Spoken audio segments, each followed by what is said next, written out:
Welcome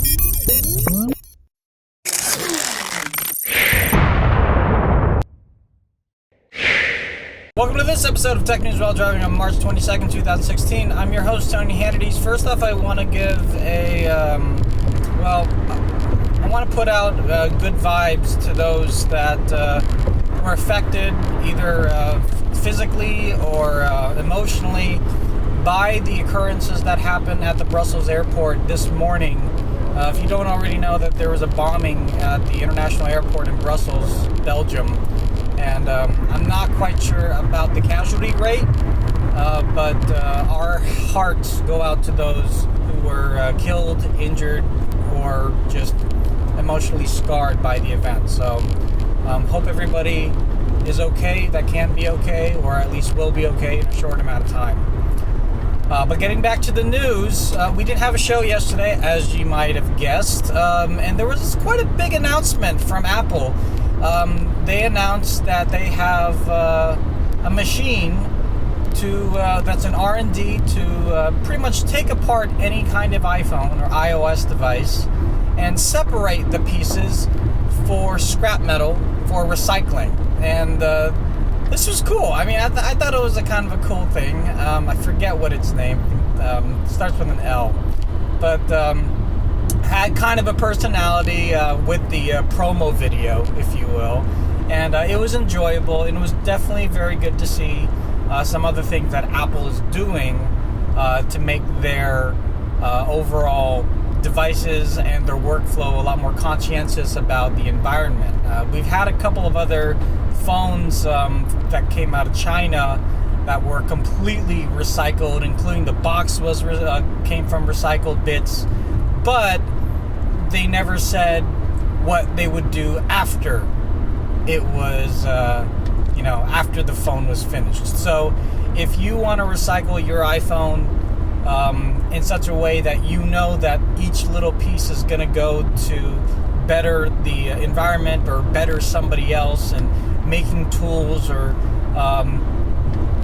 be reused in such a way that might not even be in an iPhone, Apple says the best way to do it is to return it directly to them. So head over to apple.com or head over to your local Apple store to get some more information about that. But I mean, all in all, I thought that was a really, really interesting innovation that Apple is doing. I hope other companies are doing the same thing as well too. But more importantly, out of the event, they had two major announcements. I guess one of which was there's a bunch of new applications for tvOS, which is cool. And tvOS is also going to allow you to look at your live photos, which I guess some people care about. I'm personally not an iOS user, but I do know a fair amount. And only a small selection of those people even care about the live photos as well, too, because it's not really something that you share. I know Facebook understands the live photos, but you're sharing it to Instagram. It's just as much as you sharing a video, so not that big of a deal, or a GIF, if you will. But we've got a new iPhone and a new iPad Pro. So the iPhone is the iPhone SE, or as one of the parody videos calls it, the iPhone Say. The iPhone SE is actually basically the iPhone 6S and an iPhone 5 body. And some might say, well, why would they go and do that? Apple claims that the 4-inch iPhone is still very much beloved. They still have a lot of people with the iPhone 5 and the iPhone 5S. And based off of market research, it's really because they don't want a larger screen. They like that size screen, but they want more power. They want more oomph behind it. And Apple was able to put in a lot of the internals of the 6S into the iPhone 5 and upgrade the quality of things like the camera, the processor. They've got the motion computing in there as well too. The fingerprint scanner's upgraded. They have Apple Pay in the iPhone SE, and it comes in 4 colors, including black. It's kind of a banana yellow, which I think is gold, rose gold, which is pink. Sorry, ladies, guys, it's pink. It's not even pink. I don't even know what to call it. And of course, white. Also, though, price-wise, this is starting at $399 off contract. That's pretty awesome, if you ask me. a lot of us were wondering, like, because if you look at the MSRP for a standard iPhone now, your iPhone 6 or 6S Plus, you're looking at very close to $800, $900. But for 16 gigabytes with an iPhone SE, $399 will get you the entry level. And then for only $100 more, they tripled the memory capacity to 64 gigabytes. So I know a lot of the naysayers of Apple out there saying, there goes Apple again, putting 16 gigabytes as the starter memory capacity. Good luck upgrading to another operating system or whatever. And they're not too far off. My recommendation to any of you, whether you're going iOS, Android, Windows Phone, whatever the case may be, try and spend the extra money and get the middle-priced device, or if you can, get the highest memory capacity that is available, because you never know what is going to land on your phone. Every upgrade that an app requires space, and all the photos and videos that you do not want to delete off your phone and you don't want to save into the cloud, that obviously requires space. But more importantly, the operating system itself requires space. From a Windows standpoint, Windows 10 can run off of a hard drive that's only 32 gigabytes, but the amount of space that's allotted to you after the initial install of the operating system is very, very minimal. So I always recommend to people, don't go for the 32 gigabyte model or go for the entry level model of anything. Go for the mid model or the highest end version if possible. But even so, there are plenty of people. I'll use my mother-in-law, for example. She's got a Galaxy S5, 16 gigabyte, Verizon. So as we know, there's really only 8 gigabytes that's left over for her to play around with. And she really doesn't do anything with the phone. So she still actually has 6 gigabytes left, even with all the games and other apps that she has installed on there and the photos that she takes, because she takes photos with her iPad mini. Don't yell at her. I've already kind of made fun of her about it. She's not too happy. But the fact of the matter is, there's still a select section of the market that could do fine with 16 gigabytes. But that was the iPhone SE, and then they announced the iPad Pro 9.7. They originally introduced the iPad Pro at 9.7 because it was, well, in their mind, the picture perfect size to be able to do all the things. And now people want to be able to do more things, but again, not have a physical larger device. And so that's when the iPad Pro 9.7 came into play. And it's actually a pretty cool device. They also have an upgraded camera on the iPad Pro, which for me, I'm not too happy about, because again, it encourages the use of iPad iPad photography, and I think it's comical, and I think the vast majority of people know that it's just silly to do that. But again, if they give you the tools, why the hell not? You've got the upgraded processors, you got the use of the Apple Pencil, and one thing that they showed off too was, where is this guy going? Are you making a left or a right? Okay, you don't. Sorry.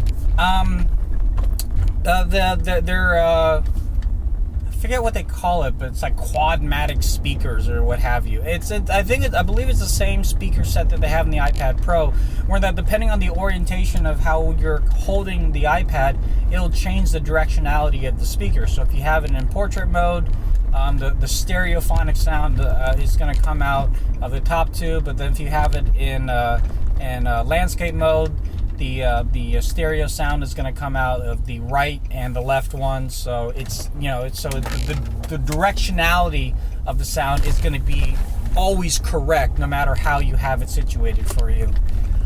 They released the iOS 9.3 to everybody yesterday. It was a nice, quick.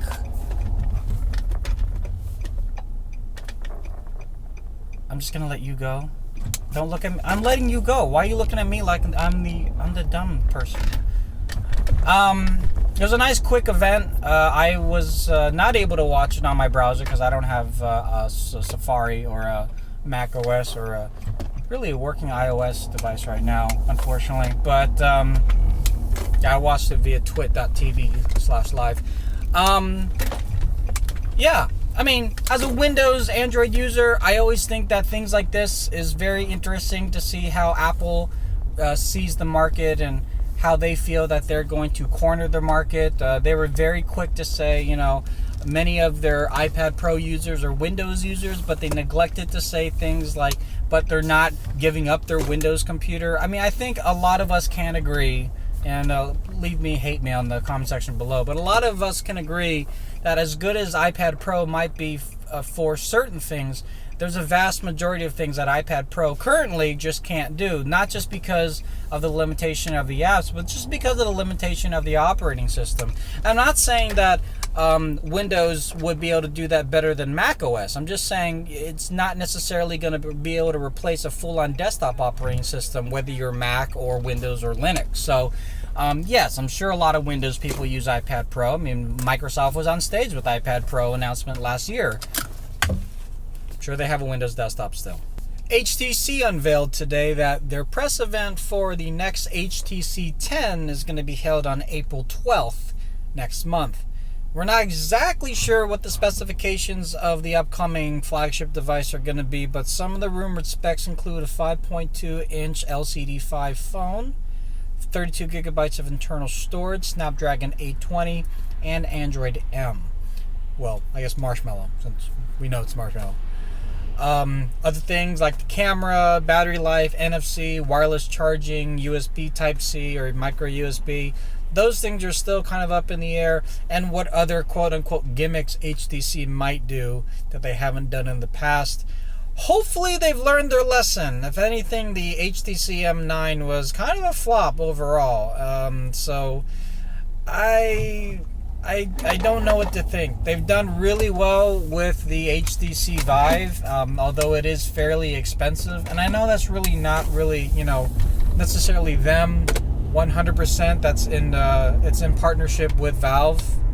But even so, they know how to make some really good hardware. So hopefully we'll get some good hardware out of them, and not so much of this garbage gobbledygook that they've done in the past. We've been studying the space for quite some time, pretty much ever since the whole Sputnik ordeal happened. And we've known about supernova and things of that nature when stars explode, and we talk about, I'm sure, even in basic science classes, when you talk about astronomy, it comes up. But we have yet to actually see it happen. But today, NASA has announced not only have they seen it happen, there's actually recorded proof of it happening. They used the Kepler telescope to capture this on film, and it took a total of 20 minutes for the whole thing to occur.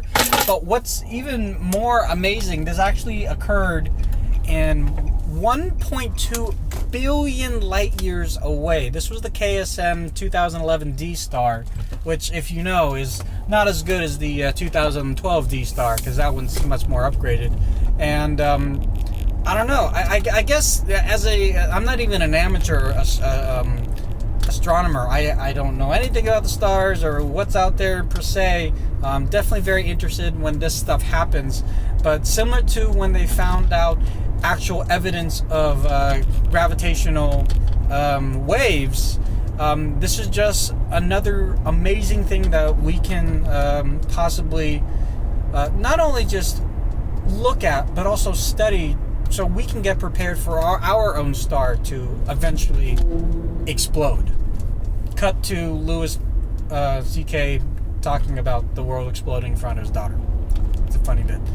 But that's it pretty much for today. It was, in my point of reference, it was somewhat of a slow nose day. It was a slow nose day, which was good. It's also a slow news day. If there was something else that you thought that was very interesting that you wanted us to cover, or you want us to kind of follow up on or follow back on, leave that in the comment section below.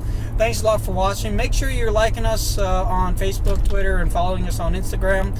Also, make sure you like this video and subscribe to the whole channel. We've got some reviews coming out, which we've taken pictures of those devices that we're reviewing currently on Instagram right now. So go check that out. Hint, hint, hint. One thing is glass. So, yeah. You guys take care. We will see you in the next one. And be good to each other. Wait.